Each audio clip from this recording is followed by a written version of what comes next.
In the beginning, they were seriously big, seriously expensive, and seriously serious.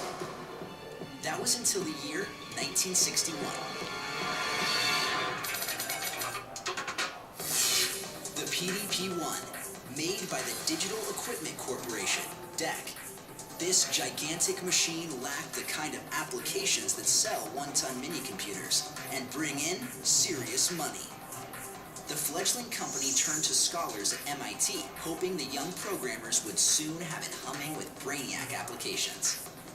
Irresistibly drawn to the PDP-1 from their lair in the Tech Model Railroad Club, MIT hackers studied the machine's assets. A large display, console typewriter, paper tape reader, and 9 whole kilobytes of computing power. Now, how to use it? For hacker slug Russell, inspiration came from Japanese Toho science fiction films, Disney's Man in Space series, and the smooth prose of E.E. Smith's Lensman novels. I started talking up the idea of having a spaceship trainer. Spaceships were very much in the news. It was abundantly clear that people didn't know how to fly spaceships very well.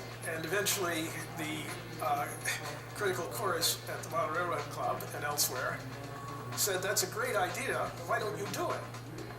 After talking it up for 8 weeks or so, I finally got shamed into writing code.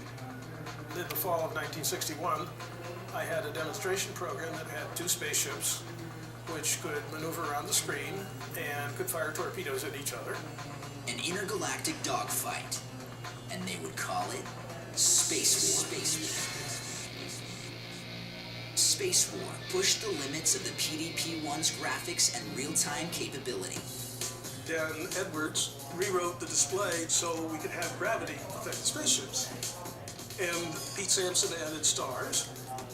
I took a star table down to magnitude 4.5 and took a slice of the sky around the celestial equator and had it scroll by. We now have real stars.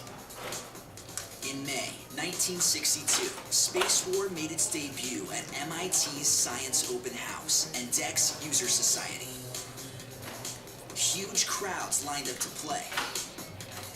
But was Space War the PDP-1 demo that DEC hoped for? Absolutely. Space War quickly gained a cult following on college campuses, and just about anywhere there was a PDP-1. Considering how few PDP-1s were sold, perhaps 50 of them made, the number of people who saw Space War was high because so many of them went to universities. In 1972, Rolling Stone called Space War a flawless crystal ball of things to come in computer science, and announced, ready or not, computers are coming to the people.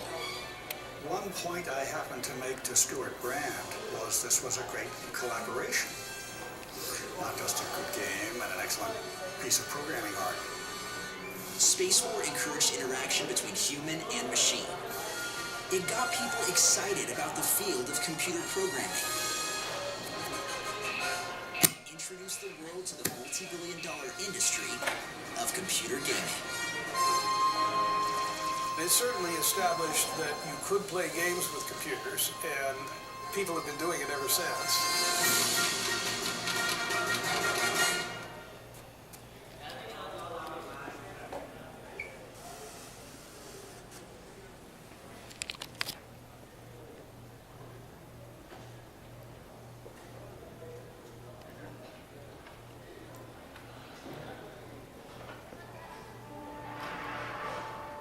Computers.